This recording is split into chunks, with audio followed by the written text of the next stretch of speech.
morning guys! Ayan, for today's video guys, maaga kami ngayon, naka-prepare. Andito pa rin kami ngayon sa Paranaque Hotel. And nagre-ready na kami kasi pupunta na kami ngayon ng airport. Ayan, sila mama at ang aking kapatid. Guys, ito yung mga bit-bit ko papuntang airport. Ang dami kong dala-dala. Actually, 2 trolley siguro to guys pagdating ko sa airport. And yung jacket, mamaya gagamitin ko to. Ayan. At ito ang aking hand carry.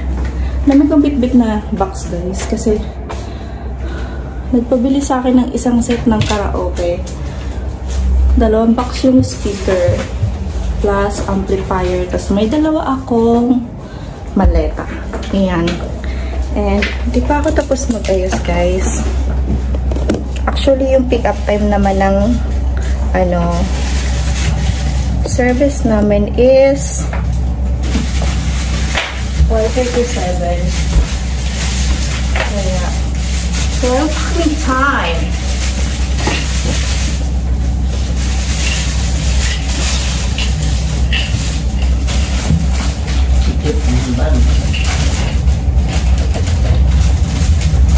Sa Naiya Terminal 1 kami ngayon guys pupunta. Kasi doon yung terminal ng airplane ko, which is China Airlines. And syempre, kailangan maaga para pag maraming aberya, hindi may iwan ng flight. Airport mo, airport window. Ano pa man is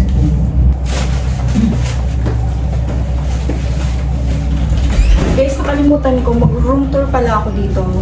Quick. Sa hotel na to guys. Kasi gusto kong i-share sa inyo itong hotel na to kasi sobrang napakamura dito. Which is 3-star hotel lang to guys. Located siya sa Paranaque. Malapit lang to sa mga terminal dito sa Manila, sa Naiya. So gusto kong i-share sa inyo. Actually, itong nire-rent ko na to is nakuha ko lang siya ng work. Parang 600 plus per night. And so sobrang mura dito guys. And bukod doon sa 600 na yung guys, may kasama na yung pre-breakfast at saka pwede ka rin nilang servicean ng pre-shuttle papuntang airport. So ayan guys, maganda to guys actually. Ayan, ito yung Premier Deluxe Double. Ayan, nasa 600 plus lang to guys per night. And sobrang ganda na nito kasi guys, before kasi ako napunta dito sa Paranaque, ang nare-rent kong hotel is yung malapit sa terminal ng Cubao. So which is yung 24 hours doon is umaabot siya ng 1,600 pesos. So sobrang mahal niya guys. Kaya nung nakita ko to sa Agoda, nag-book ako. Ayan, sobrang laki na nito guys. Pwede dito sa deluxe premier nila na double, pwede ka mag-add ng isang bed dito. So which is yung additional fee nila sa extra person is 500 pesos lang. Ito yung CR. Yan. Yan yung CR. Yan, quick tour lang tayo. And actually guys, marami kasing types of rooms dito. Itong room kasi na to na nakuha ko nito is parang old room siya. So eto, dati itong bintana, close lang nila. Kasi, one time nakapag-check-in na rin ako sa may window. Sobrang ingay niya kasi yung labas nito is highway na siya, mga sasakyan. And LRT 1, yung niyan. Malapit dito yung terminal ng LRT 1 guys. So, ayan. Ito yung medyo luma na tong room kasi ito yung old room daw nila, pero marami na silang mga open na room ngayon dito na which is mas maganda siya. Ayan, kung mapapansin nyo yung aircon, medyo luma na rin siya kasi nga luma na nga tong room na to. And huwag kayo masyado mag-expect kapag napunta kayo sa lumang room guys kasi meron siyang mga Mga something na maliliit na mga ipis-ipis. Ayan. Kung medyo maarte kayo sa ganon, wag kayo dito. Pero kung carry bells nyo lang naman yung mga ganong ano. Pero yung bagong room nila guys, as in bago, wala talaga yung ano. Eh dito kasi, naintindihan ko naman kasi luma na talaga tong room na to. Ayan. Actually, dalawang room yung kinuha ko. Ito yung room namin ni Mama. As meron din yung room ng kapatid ko. So, itong room na to, wala siyang cabinet. Yung mga bagong room, meron siyang mga hindi siya cabinet. Parang meron ka lang pwedeng sampayan ng hanger. And pupunta ako sa kabila. Bukas na yung kabila mo. Pupunta ako sa kabila. Yun yung room ng kapatid ko. Eto. Ilan naman na yung ano? Yung susi sa baba. Pina-check out mo, tapos nandiyan yung susi. Baliw. Kaya hawakan mo. And ito yung room namin. Wala siyang, wala siyang cabinet. Pero yung room ng kapatid ko sa kabila meron. So, puntahan natin. Napakita ko lang sa inyo.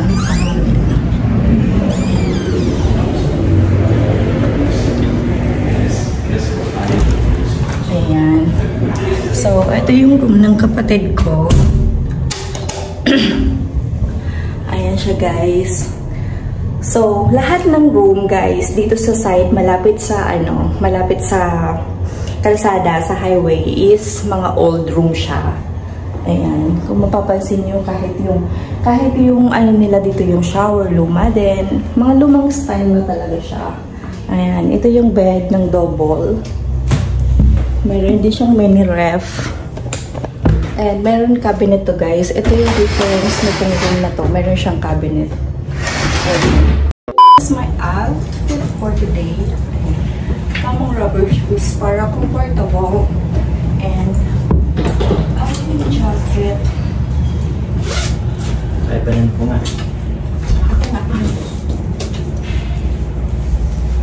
Yan. So mamaya ko na isusuot kasi mainit. Ayan. Magkababa na kami ng mga gamit doon sa service para mag-prepare na. Ayan, guys. Batid ko yung magbababa.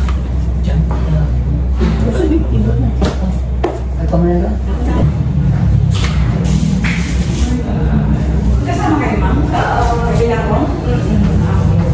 Kasi nawawala yung isang unan doon. Ay, nandito. Ay, hindi po yan. Pala kayo.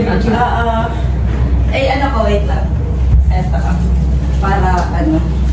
Thank you po. Thank you.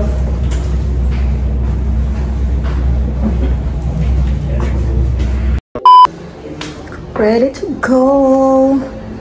Ayan, outfit check muna tayo, guys, bago umalis. Ayan.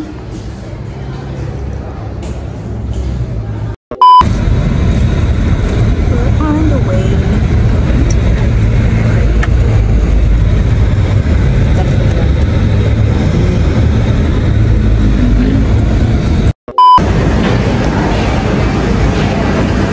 We're here now at Maiya Terminal 1.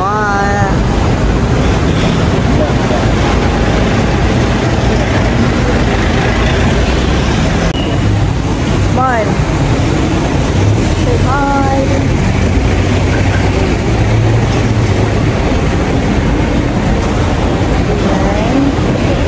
Departure area, guys.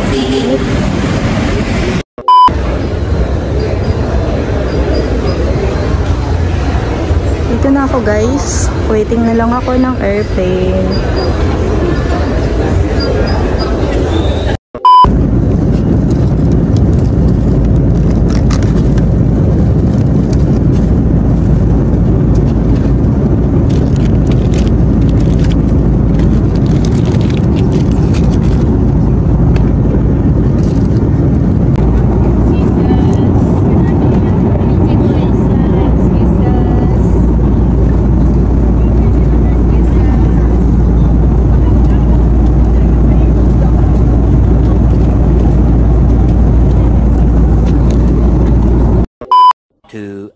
Later.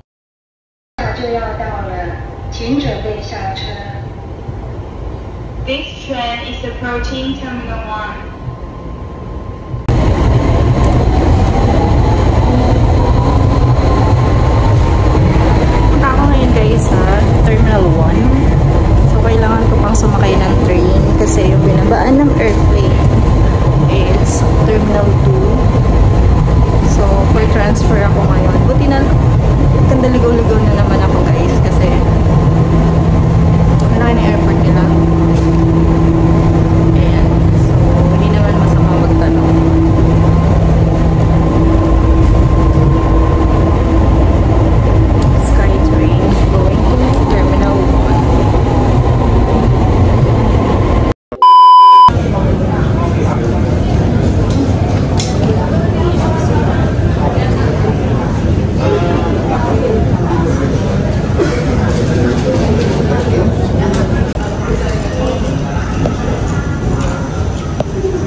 Kababa ko lang ng train station dito sa Taipei.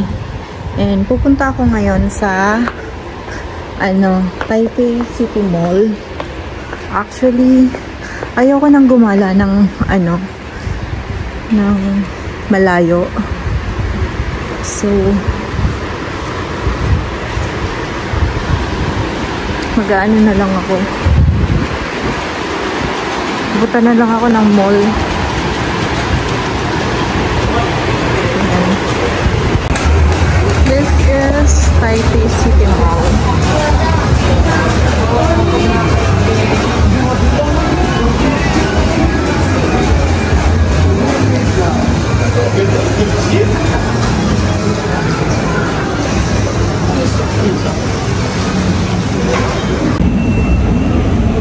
Guys, balik na ako ngayon sa Airport Terminal 1. Actually, pumunta lang ako dito sa Taipei City Mall. Ayoko nang gumala kasi 6 PM na and yung flight ko kasi is 11 PM. So, pag gumala pa kasi ako baka maiwan ako ng eroplano ko and parang nakakatamad gumala kapag meron kang hinahabol na oras. Kaya sabi ko, hindi na ako gagala. Kaya right now, babalik na ako ng Terminal 1. Doon na lang ako mag-aantay until 11 PM. Medyo inaantok na rin kasi ako. And gusto kong maidlip.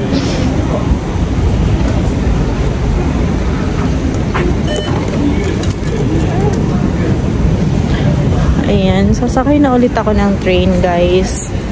Ito yung pen na ginagamit ko, which is 160 Taiwan dollar.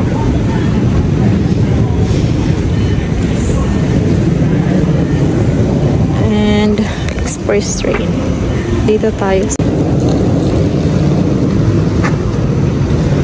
Dalawa kasi yung train dito, guys. Meron siyang commuter train, meron din express train. Yung express kasi is sila talaga yung dumadaan ng airport. Although dumadaan din ito ng airport, pero mas matagal kasi maraming dinadaanan na station. Unlike sa express,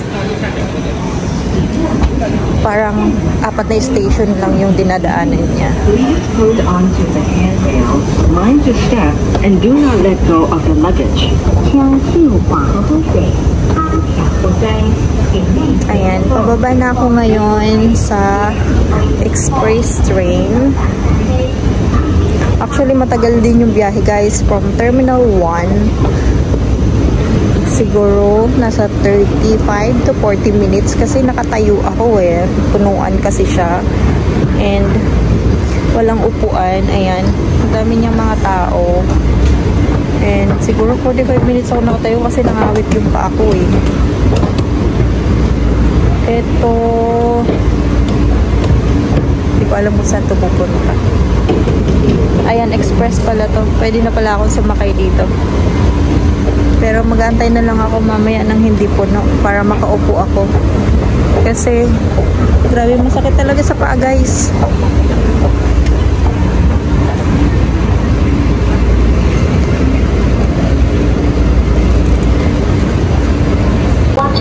Alam nyo ba, guys, first time nyo lang dito, mga ngapa ka talaga. As in, magkukonsume ka ng oras, kakahanap ng mga pupuntahan mo, kakatanong ng mga lugar na pupuntahan mo. Mauubos yung oras mo. Actually, sa airport siguro naubos yung isang oras ko, kakatanong, kakahanap ng locker. Kasi ang laki ng airport din nila, guys. Kaya kailangan talaga kasama nyo si Magda para pag hindi nyo nakuha yung yung lugar na pupuntahan nyo, tawagin nyo lang si Magda. Next station, next train na ako, guys, kasi puno na yung train na to. Baka makaupo ako. Gusto kong umupo. Sakit na ng paa ko, kakalaman. Ayan.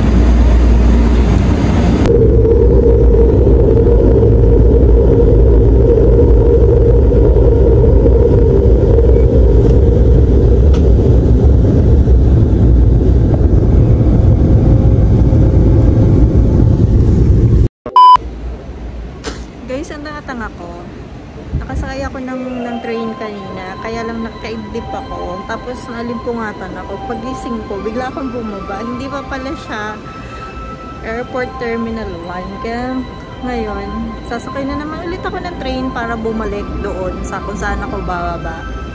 Grabe ang lamig dito ngayon, guys. Grabe.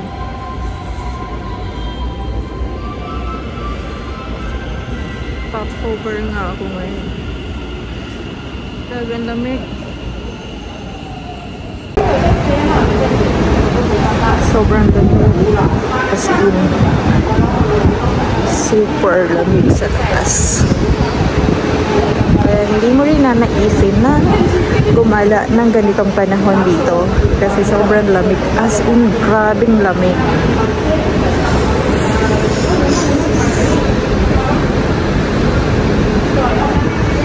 Sasakay ulit ako ng train, guys. Syunga-syunga kasi ako eh. Syunga-syunga, nalimpungatan ako.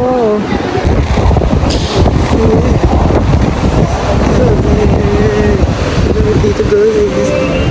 Opening kasi itong terminal na to. Hindi siya close terminal. Kasi sobrang lamig.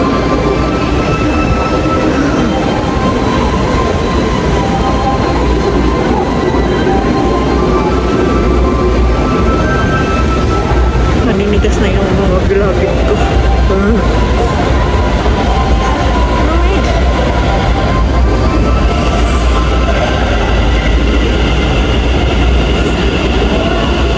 Si ate niya kapal na ng jacket ko lalamig. Sobrang lamig talaga. Grabe. Solid dito, guys. Wala siyang snow pero baka nasa loob ng freezer. Dito ako nagtatago kasi hindi siya mahangin masyado. So, cover siya ng ano, elevator area. Grabe, ang lamig. Yung tulo na yung sipon ko sa sobrang lamig.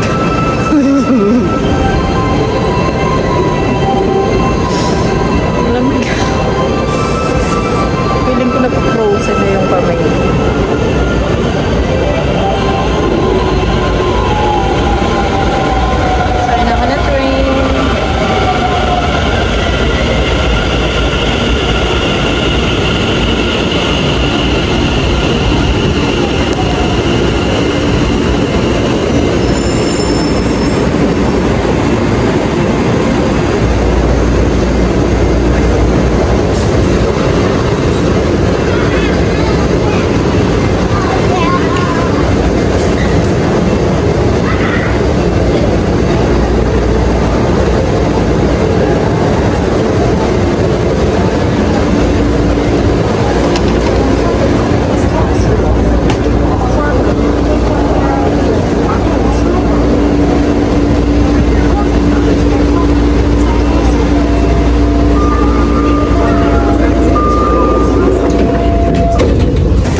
Sa Terminal 1 at una kong kukunin ay ang aking maleta sa locker.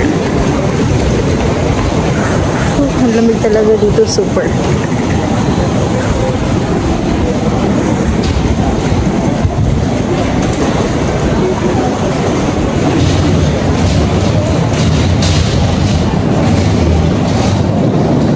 Hindi ko na-enjoy yung gala ko, guys. Pero okay lang. At least nakatungtong ako ng tayo. Ayan. Pasok na ako sa departure.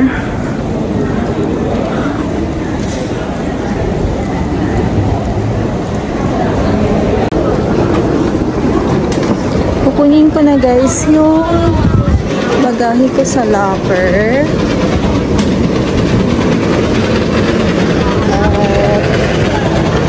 Ito ang aking locker.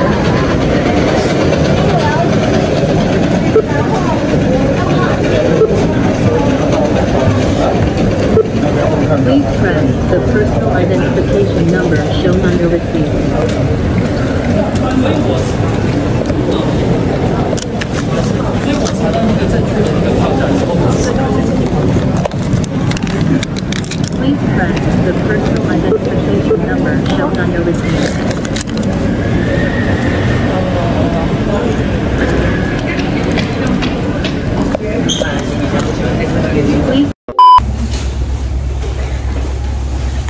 guys, ngayon, nandito ako ngayon sa rest area ng Taipei Terminal 1 habang nag-aantay ako ng departure ko, which is yung departure ko kasi is 11:15 and 9:30 pa lang. So, andito ako ngayon sa waiting area nila. Actually, hindi ito yung waiting area. Parang rest area nila. Parang ano siya. Lunch. Yun. And then, ganito yung itsura niya.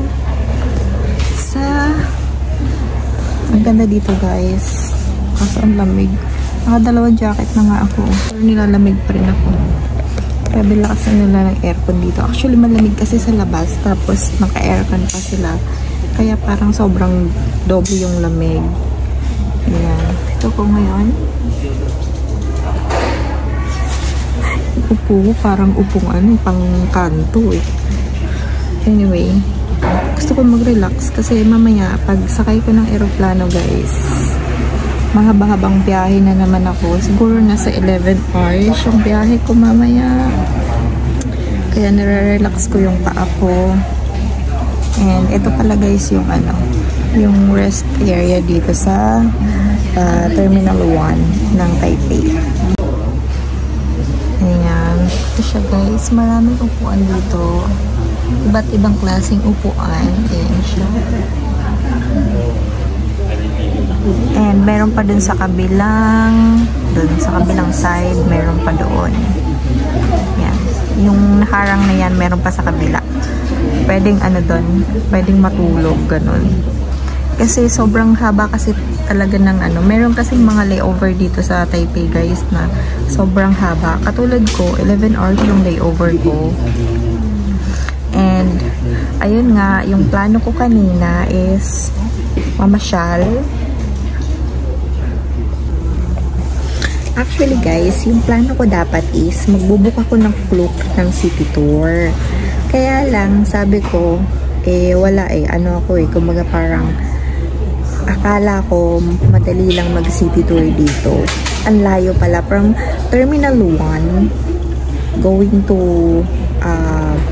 main station ng Taipei is inabot din ng 1 hour yung biyahe, guys, ng express na train. So express na yun, guys, pero maigit 1 hour, parang 1.5 hour ata yung biyahe. Kasi sobra, guys, from Terminal 1 going to doon, sumakit talaga ng bongga-bongga yung paa ko kakatayo. So ganun siya katagal. Kaya hindi siya advisable sa mga first timer pa lang na magle-layover dito ng, let's say for example, 7 hours. Kasi ina-allowed nila yan. Since sa mga Pilipino kasi hindi natin kailangan ng visa dito sa Taipei. So kapag may layover kayo ng 6 hours and above, pwede kayong gumala, pwede kayong lumabas ng airport, and then balik na lang kayo pag malapit na yung 3 hours before your departure. Kaya ayun yung ginawa ko, yun sana yung plano ko, guys. Kaso kanina pumunta lang ako ng Taipei City Mall lang yung pinuntahan ko, guys. Napagod ako ng bonggang kakalaka doon, kakahanap ng kainan. Tapos yung nakainan parang fried chicken lang. Yun, kasi nagutom na ako. Ang plano ko sana is parang gusto ko mag-noodles. Kaso wala akong nakitang, guys, restaurant na maayos. Kaya ginawa ko, nag-chicken na lang ako. And then, after that, bumalik na ako, guys. Kasi nga, since na mahaba yung biyahe, parang gusto ko na lang stay na lang dito sa airport. Kaysa naman maiwan ako ng eroplano ko. Diba? So, parang kumbaga, ayaw mangyari yun. Since kasi mahirap kasi sobrang consuming yung time kapag hahanapin mo yung mga area na pupuntahan mo, magtatanong ka pa, and kung lalabas ka sa mismong city, sa mall, grabe, siya, guys, basta para sa mga first timer na hindi nyo pa alam tapos layover lang, huwag nyo gawin. Kumbaga, kung gusto nyo mag city tour, mag-book na lang kayo ng Klook. At least meron kayong service. And ayun, para pick up kayo and then drop off ng service. Ganun kasi si Klook, ganun yung kunin nyo para before ng departure nyo, nandito na kayo sa sa terminal mismo para hindi kayo maiwan ng flight nyo, connecting flight nyo. Ganun. So, hindi na ako nagpumilit. And the last thing, kaya tinamad na rin ako gumala guys kasi sobrang lamig dito. Nung gumala ako kanina mga hapon pa, hindi pa malamig. Pero ngayong gabi na sobrang lamig. Kaya hindi na ako nagpangahas na gumala talaga. Kaya anyway, ayan, inaantay ko na lang yung departure ko going to Germany. And gusto ko sanang matulog. Kasi kaninang nasa train ako, inaantok ko guys. Pero ngayon hindi na ako inaantok. Since malapit na yung departure ko, doon na lang siguro ako sa aeroplano matutulog. Guys, I'm going na sa boarding area. Ang cute na ito.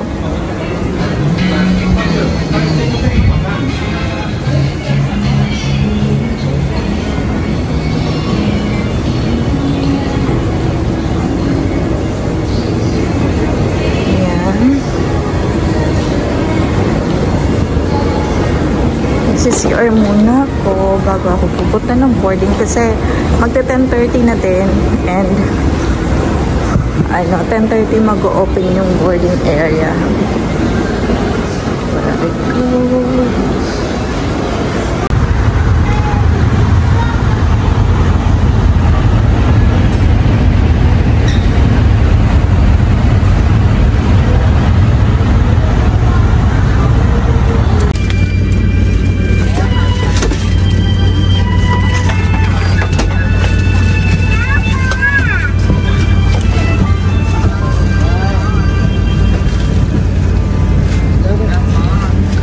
I go?